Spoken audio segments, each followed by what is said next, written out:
us a bad hand. One thing after another, one hardship after another. We go through this, we go through that, and it just seems like there's no relief in sight. But when I think about Job, who was a man of faith, and in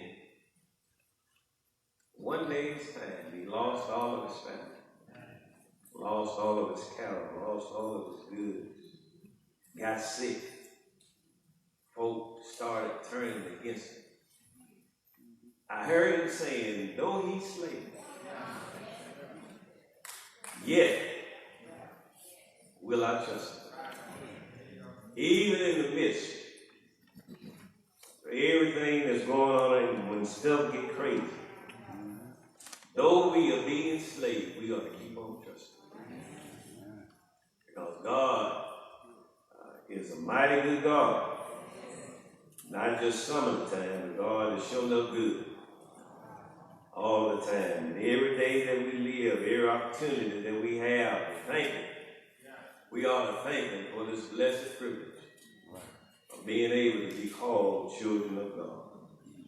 So good always to see you, and always good to be in the house of God with the people of God as we attempt to try to do the will of God in this place.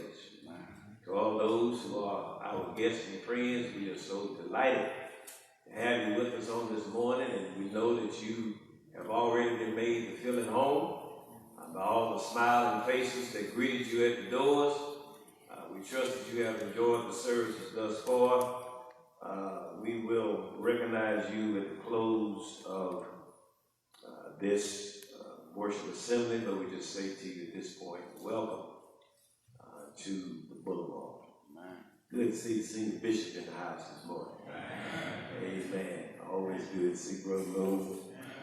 And just thank God for him and Sister Moon. And I continue prayers on your behalf.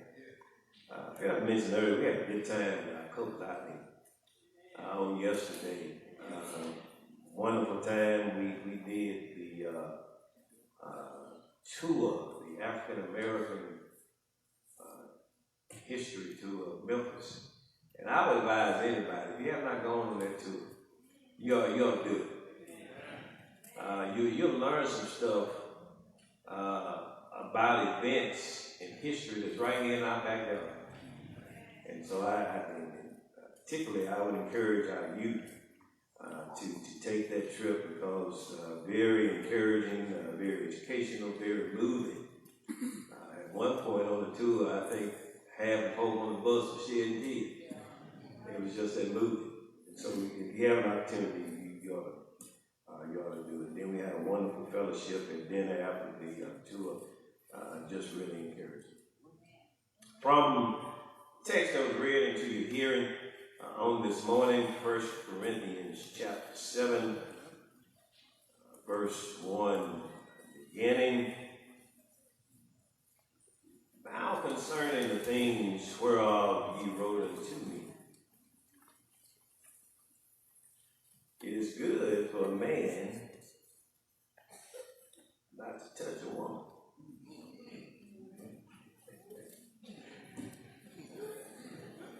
Nevertheless, to avoid fornication, let every man have his own wife. Let every woman have her own husband. Let the husband render unto the wife due benevolence. And likewise also the wife unto the husband. The wife hath not power of her own body, but the husband. And likewise also the husband hath not power of his own body, but the wife. Defraud ye not one the other, except it be with consent for a time, that ye may give yourselves to fasting and prayer, and come together again, that Satan tempt ye not for your incontinency. But I speak this by permission and not of commandment. For I would that all men were even as I myself, but every man hath his proper gift of God. One after this man and another after that.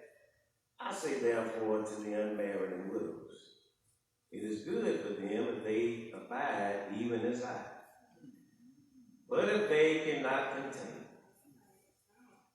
let them marry. For it is better to marry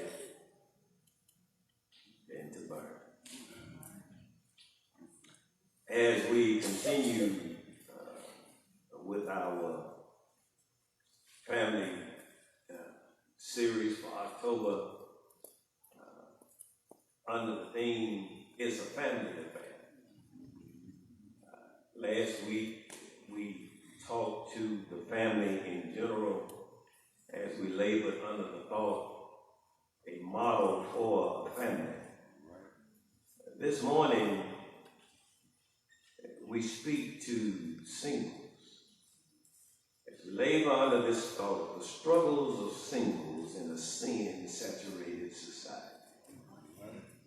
The struggles of singles in a sin-saturated society. I think that you will agree with me when I say that being single and saved in 2019 is a monumental task. On every hand, there is the temptation from Satan to be everything but single and saved. Society says that if you are single, and particularly if you work in corporate America, you have to be a part of the after-work set. You have to go to happy hour and mingle. Television caters to singles with shows like The Bachelor, The Bachelorette, Temptation Island, now the black version hosted by nephew Tommy, Looking for Love. All designed to encourage the single to enjoy life. It's your thing. Do what you want to do. But the committed child of God will soon recognize that what the world calls socially acceptable, the scripture calls it sin. And although we are not of the world, we live in the world. And as a result, we have to contend with the challenges of the world. And for the single Christian who is trying to do the will of God, that becomes increasingly hard, because while you are trying to be faithful, Satan wants you to fall. Right. When your desire is to develop, Satan's desire is to destroy. And as a result, single Christians find themselves struggling in a sin-saturated society. Yeah. So what is the solution? There are at least 4 categories of singles. There are those who are single as a result of having never been married. There are those who are single as a result of divorce. There are those who are single because they are now widows or widowers. And then there are single parents. This morning, we're going to deal with at least 2 of those. Those who are single, having never been married, those who are single as a result of being divorced. And then come back tonight. We're going to talk to those who are widows and widowers as we deal with the last half of this chapter from the subject, a wonderful word for widows. But you got to come back tonight and get that. The first thing that you need to understand, those who are single, having never been married, if you're going to overcome the struggles, dealing with the struggles in a sin-saturated society, what you're going to have to do is surrender to serving the Savior. Right. We're going to see that in verses 1 through 9. Corinth was a city that was known for its commerce, its culture, and corruption. And as a result, Paul pens this epistle to the church of Corinth to address at least two primary issues. He first reproves the Corinthian Christians for their flagrant sins that were being permitted in the church in chapters 1 through 6. Then, beginning in chapter 7, he answers their questions about Christian life and doctrine. So, he begins now in verse 1 of the text by saying, "Now, concerning the things whereof ye wrote unto me, it is good for a man not to touch a woman." Having addressed the issues of division, carnal-mindedness, immorality, and brothers taking each other to public court rather than settling their matters between themselves in the first six chapters, he now answers the questions that had been submitted to him in a letter from the Corinthian Christians regarding the subject of marriage and singleness, and whether being in a state of celibacy or singleness was more spiritual than being married. Now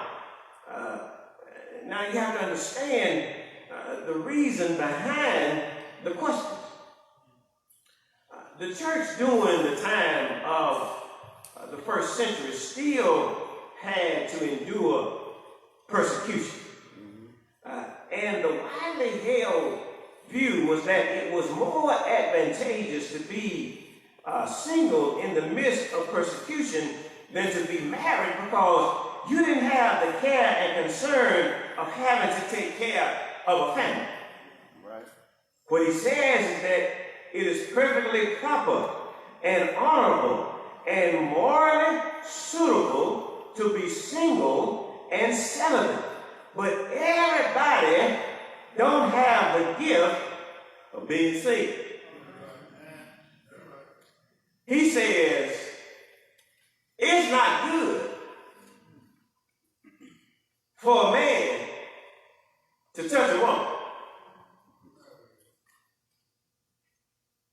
See, I knew y'all right just like that. However, nevertheless, everybody ain't got the gift of not being able to touch a woman or a man.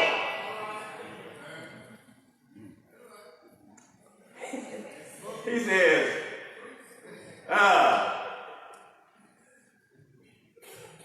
because you don't have the gift of being single, he proceeds to give the advantages of being married, beginning in verse 2. Nevertheless, to avoid fornication, let every man have his own wife, and let every woman have her own husband. There's your case against homosexuality right there.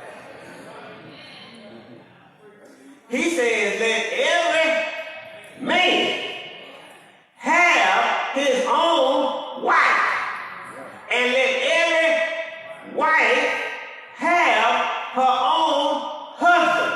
He ain't said nothing about a wife having a wife and a husband having a husband.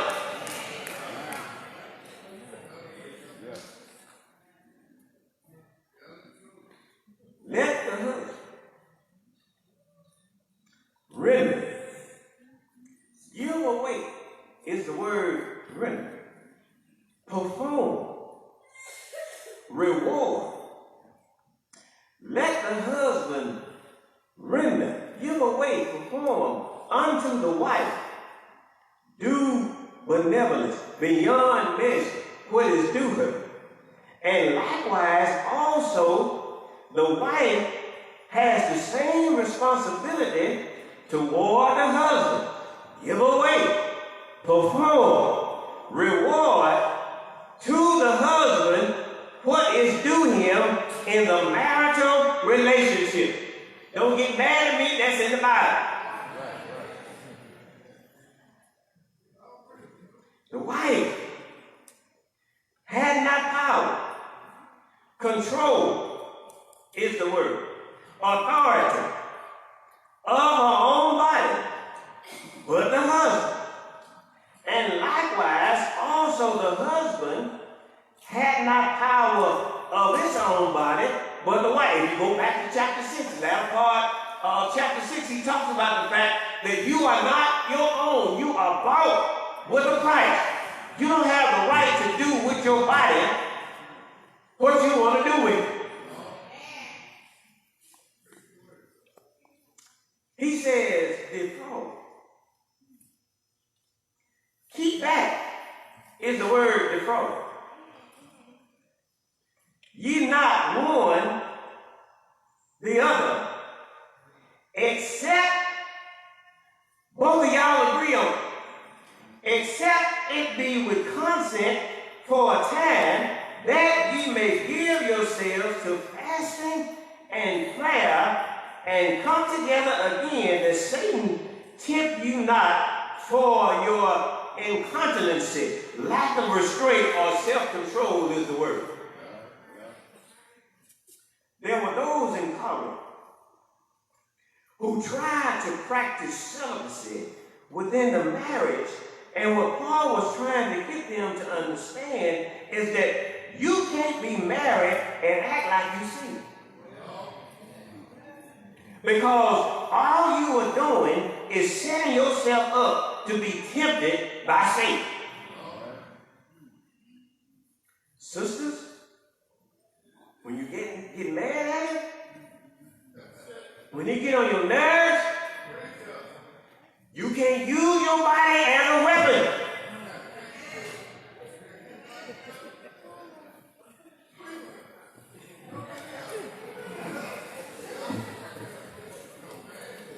Brothers,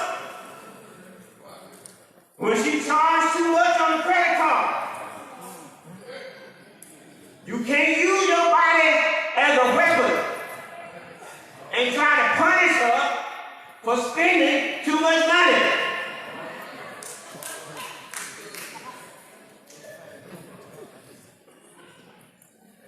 He says, render,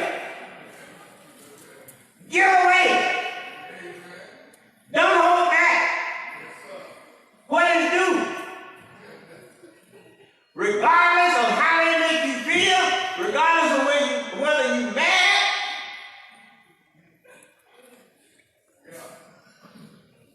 the Bible says you have to render. You can't be in a marital relationship and try to act like you're single. And married folk can't be, or rather single folk can't be single and act like you're married.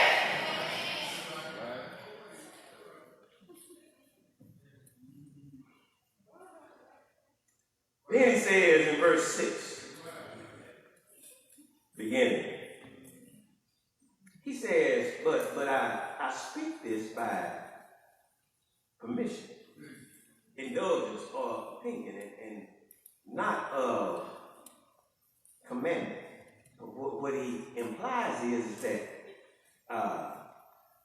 I'm not inspired by the Spirit to write this. This is on this particular issue. This is my opinion. But what he wants those who are in a marital relationship to understand, you're putting yourself in a bad predicament. If you don't understand and follow what the Bible says, you're going to follow. For I would that all men were even as I myself. But every man had his proper gift of God, one after this manner and another after that. I say therefore to the unmarried and widows, it is good for them if they abide even as I.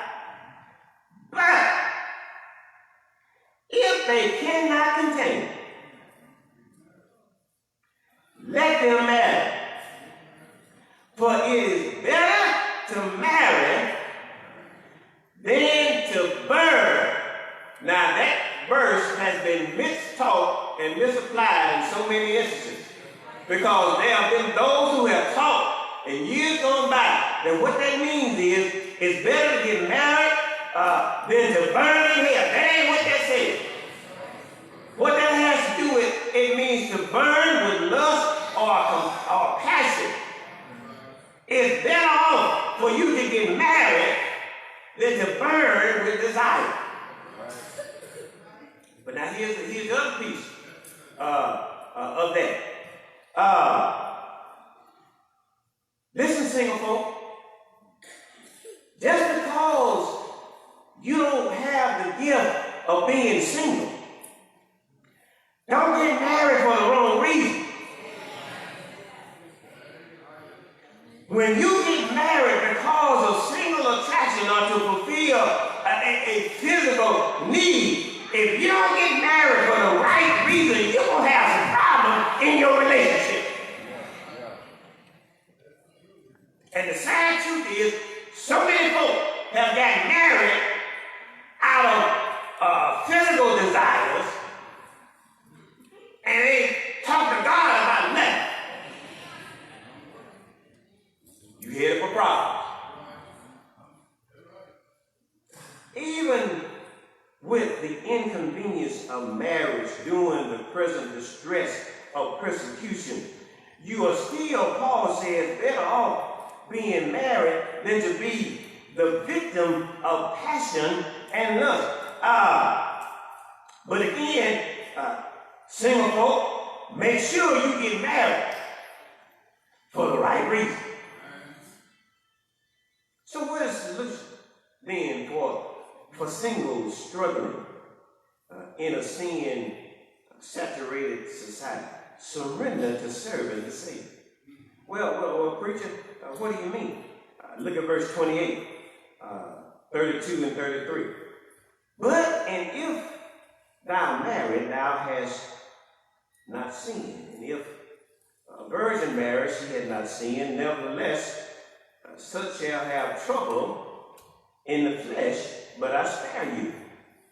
But I would have you without carefulness and anxiety, care, distractions.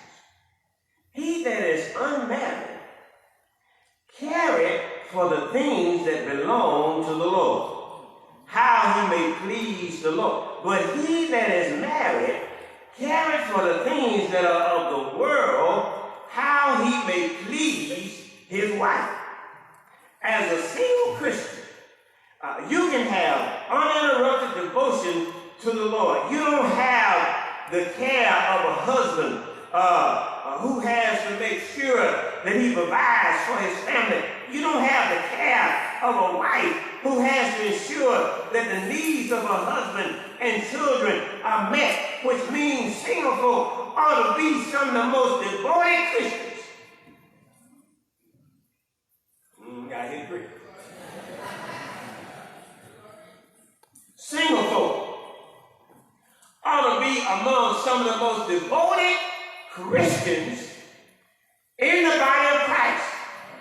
Because when you surrender to serving the Savior, your devotion ought not be distracted or interrupted because you don't have the care of a family. That's why Paul talks about the fact that he wished that all were as he was. Because you can devote yourself to serving God. You don't have all the distractions of dealing with married life. Right. Now, he's not saying don't get married. But what he's saying is that as a single person, you have some advantages. Because you can give all of your devotion and time to serving God. Listen, read the Bible. That's what, this ain't me saying this. I'm preaching what's in the Bible.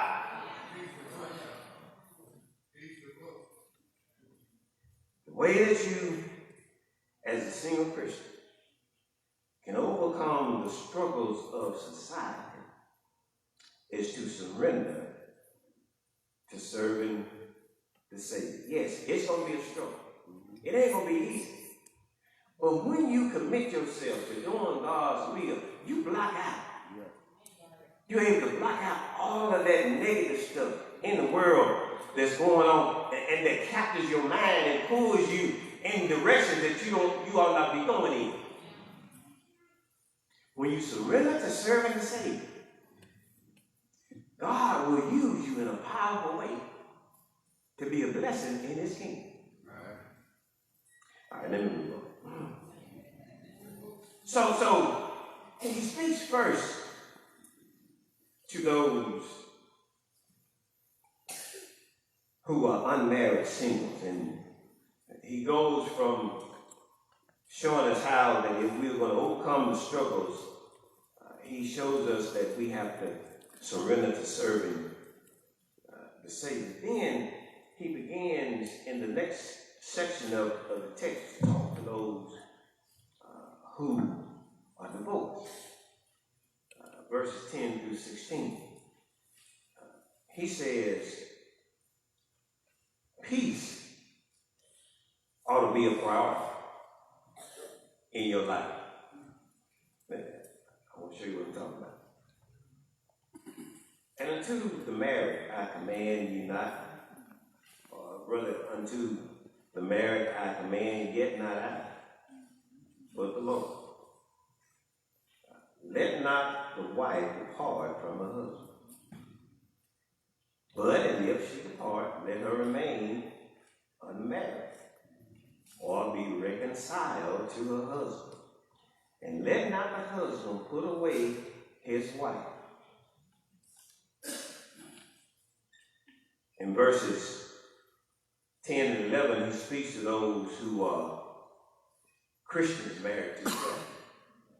In verse 12, he begins to talk to those who are Christians but married to non-Christians. Follow the scripture. But to the rest I speak, not the Lord. If any brother hath a wife that believeth not, and she be pleased to dwell with him, let him not put her away. And the woman which hath an husband that believeth not, and if he be pleased to dwell with her, let her not leave him. For the unbelieving husband is, underline this, sanctified. We're coming back to that in a minute. For the unbelieving husband is sanctified by the wife, and the unbelieving wife is sanctified by the husband. Else were your children unclean, but now are they holy. But if the believing depart, let him depart. A brother or sister is not under, underline this, bondage in such cases, but God had called us to peace. For what knowest thou, wife, whether thou shalt save thy husband? Or how knowest thou, man, whether thou shalt save thy wife? One of the most debated subjects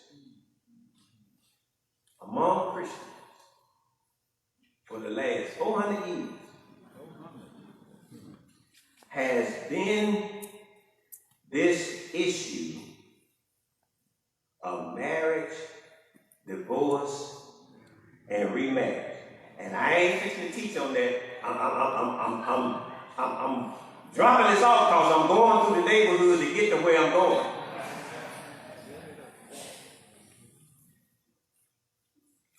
And I dare say that it's probably going to still be debated when the Lord comes back. The Bible is very clear. When the Lord speaks regarding marriage, He gives specific commands and not a set of rules. Y'all didn't hear me. When the Bible speaks, it is very clear regarding marriage. he gives specific commands and not a set of rules. The problem comes in when we look for alternatives. The Bible says in Matthew 19 that the only reason for divorce and remarriage is the case of adultery. Period. He says, they come to him with a question in Matthew 19. Is it lawful for a man to put away, for a husband to put away his wife? Then they bring up Moses. Moses allowed it, and Jesus said, well, Moses allowed it because of the hardness of your heart. They were putting wives away for various reasons, because they didn't like a lot of things. And so much so to the point that even in some instances, a husband had the right to put his wife to death. And so to prevent, to save women from these kinds of treatment, Jesus said Moses allowed it because of the hardness of your heart. But from the beginning, it wasn't so. He says, for this cause, let a man leave his mother and father, and they twain shall be one flesh. And so, what Jesus is trying to get us to understand is that when the Bible speaks regarding marriage, divorce, and remarriage, you have to follow what the scripture says. And you can't be trying to pull in a whole lot of rules. Well, what is this? Well, what about that? The Bible gives specifics. And if you follow the Bible, there's a real good chance you ain't gonna mess up. Now listen, if situations have occurred in your relationship other than what the Bible describes, listen, that's between you and God. Because see, what has happened in years gone by, folk have mistaught marriage, divorce, and remarriage. Folk have taught that you gotta put that spouse away, go back and get the other spouse. That ain't always possible. And folks' lives have been torn up, marriages have been messed up, churches have been torn up because folks have mistaught this issue of marriage, divorce, and remarriage. Follow the Bible. Listen. One man for one woman for life. Try hard to get the right one and stay with the one you get. And deal with all the stuff that come in between.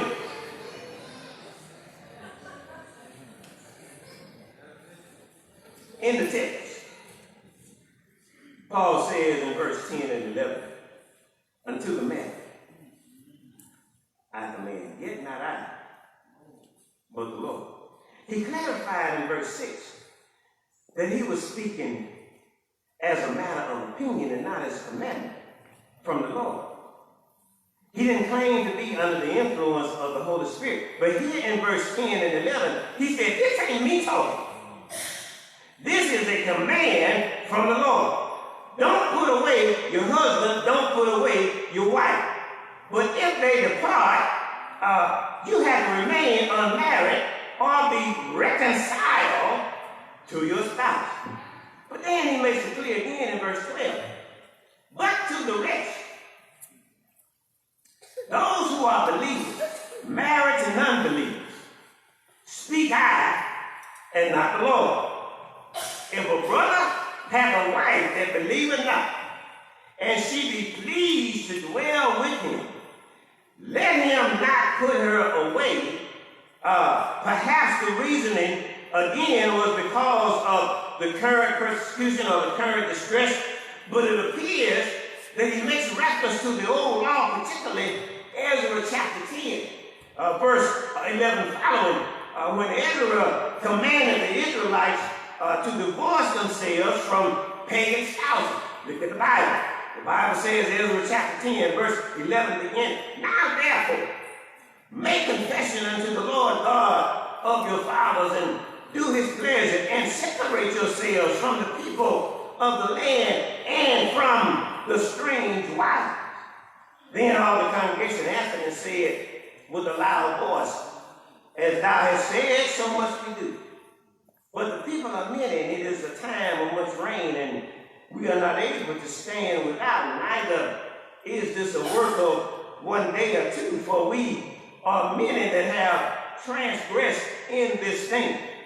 Let now our rulers of all the congregation stand, and let all them which have taken strange wives in our cities come in appointed times, and with them the elders of every city, and the judges thereof, until the fierce wrath of our God for this matter return from us. Here's the idea. Don't lose where we're going. Paul says, even if you are married to a non-Christian, the marriage vow is still safe. And while Ezra commanded under the old law to divorce yourselves from pagans, the old law has been nailed to the cross. And under the new law of Christ, if an unbeliever and a believer be pleased to dwell together, stand. Don't put them away. Y'all make this, woo. Why? Because the unbelieving husband is sanctified. The believing wife or husband is a channel of grace. That's what that word says. Typically the word sanctified means holy. The word in this text, sanctified, has to do with the fact that the believing husband or wife is a channel of grace for the unbeliever. Because otherwise, your children will be illegitimate.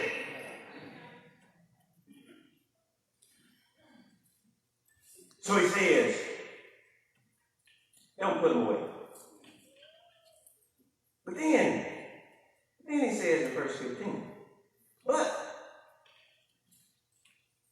if the unbeliever depart, let him depart. Brother or sister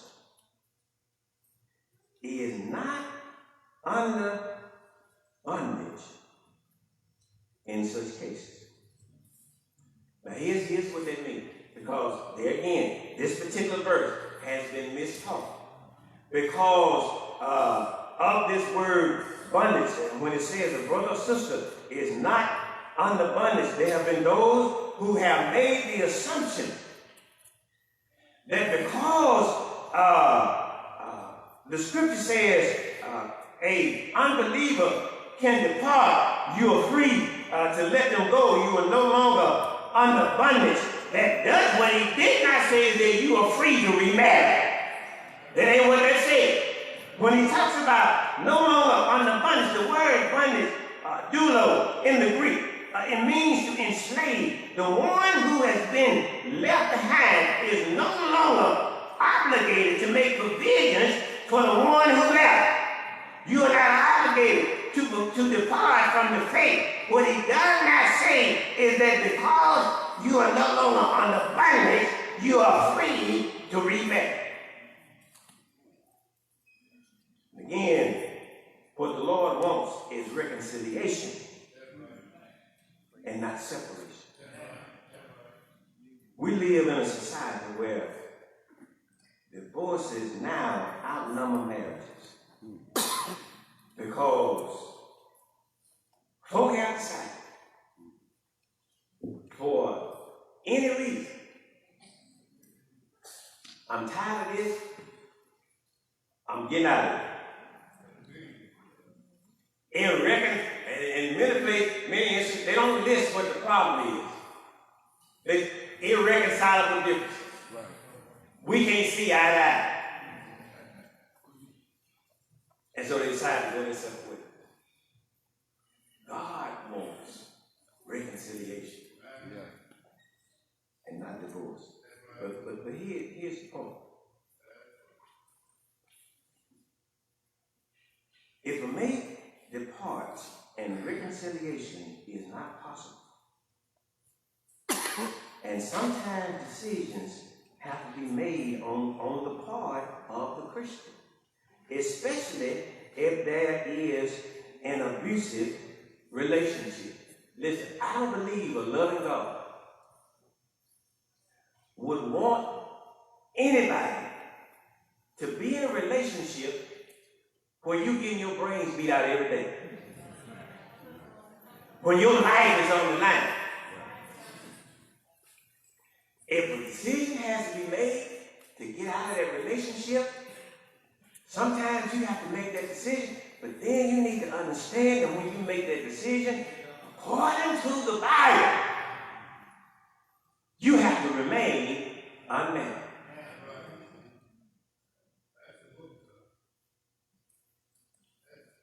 And so, if you find yourself single as a result of divorce, peace ought to be your priority. Listen to the Bible. The last part of the verse, 15 says, but God had called us to peace. Often what happens when relationships fall apart is that anger, bitterness, and yes, even grief sets in, and some folk will spend the rest of their lives trying to get back at him or her, excuse me, because they cause you so much hurt and pain, but that kind of spirit will eat you up from the inside. And if there are children in the relationship, in the marriage, they usually end up being hurt the worst. So you gotta let that stuff go. You gotta let it go. For what Paul says, your priority, your peace ought to be your priority. Romans chapter 14, verse 19. Let us, therefore, follow after the things which make for peace and things wherewith one may edify one another. As singles who struggle to live in a sin-saturated society, the tendency is often to feel as if nobody cares, or feel like nobody cares about what you're going through and what you have to deal with. But I came by to tell you today that if nobody else cares, Jesus cares. Because he cares, you can face the unfaceable. Because he cares, you can conquer the unconquerable. You can bear the unbearable because Jesus cares. You can accept the unacceptable. You can suffer the unsufferable. You can forgive the unforgivable and love the unlovable because Jesus cares. Somewhere I read, cast all your cares on him, for he cares for you. Surrender to serving the Savior and make, peace a priority. God will make it all right with you. Yes, he will. Yes, he will. Ain't he able? He'll make it all right with you. Because God cares. I don't care what your status is as a single person. If you're single, having never been married, if you're single as a result of now being divorced, God cares.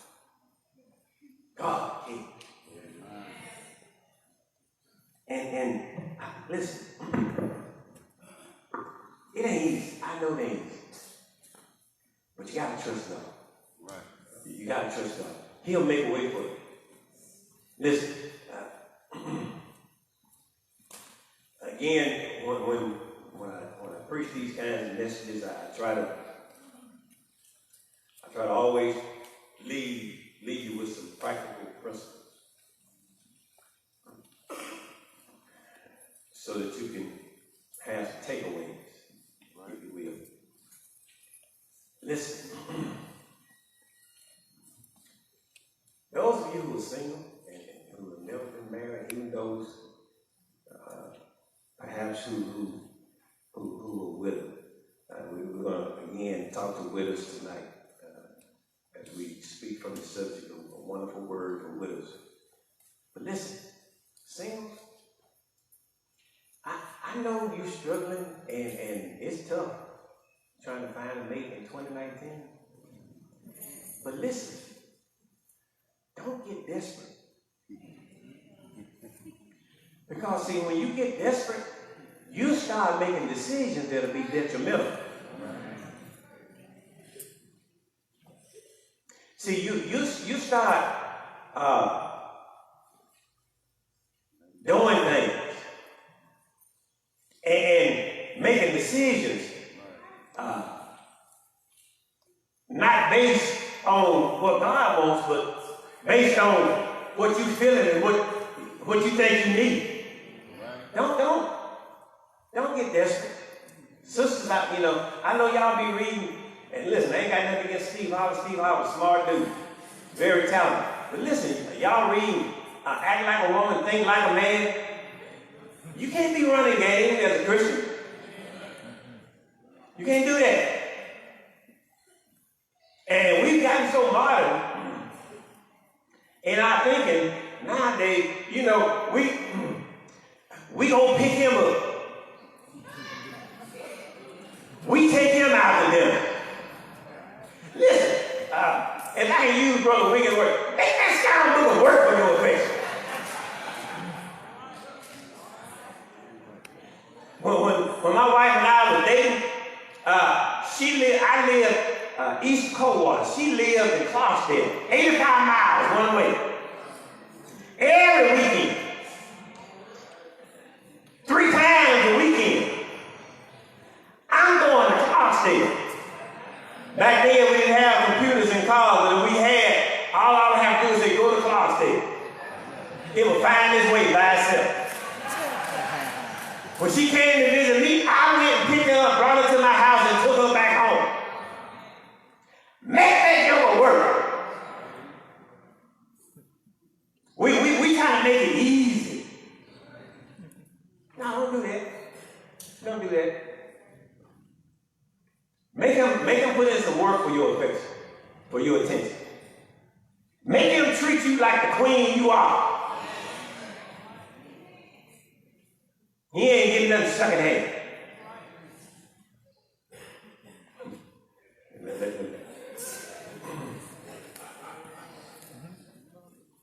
Then to those who are single and now as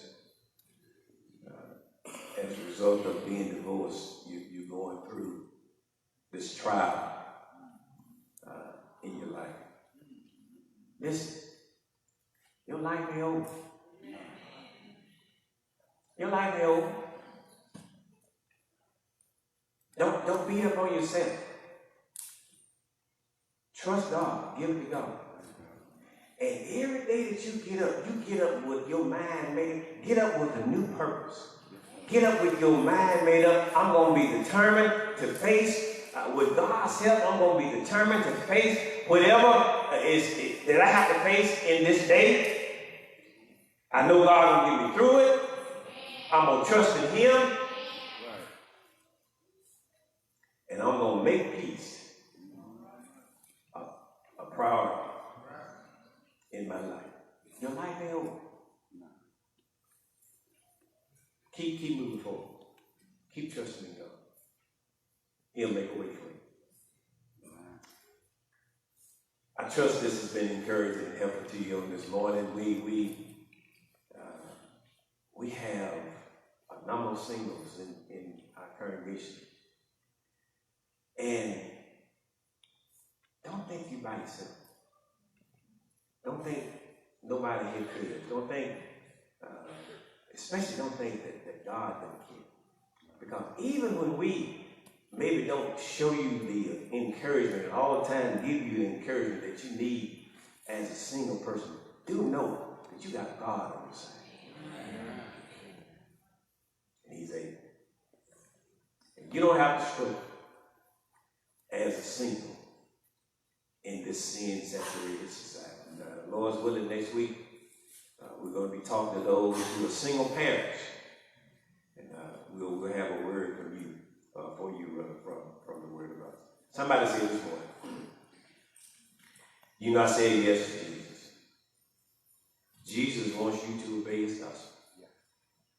Do that this morning by hearing the word, believing that same word, repenting of your sins, confessing Christ to be the Son of God, be buried in the water grave of baptism for the remission of your sins. Get up out of that water, brand new creature, brand new creation. Be faithful unto death, and God will give you a crown that won't fade away. You here this morning, you remember the Lord's body. You stand in need of prayer, particularly if you are single, you are a divorced single, dealing with struggle.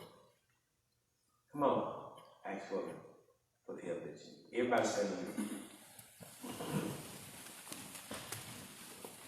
Might be somebody here this morning who, as a single person, maybe you find that you hadn't totally surrendered to the Lord. Maybe what you need this morning is come ask for the prayers of the righteous to help you to surrender to serving the Savior. Give your life totally to serving God. Maybe you're here this morning as a single who is now divorced. And maybe you've been harboring some bitterness, some resentment because of all the stuff you've gone through as a result of what happened in your relationship. Maybe you're holding on to some stuff that you find difficult to let go of. Because of that, it's hindering you in many other areas.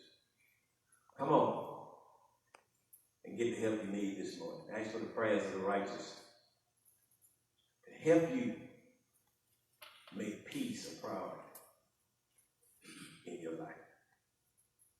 Won't you do it?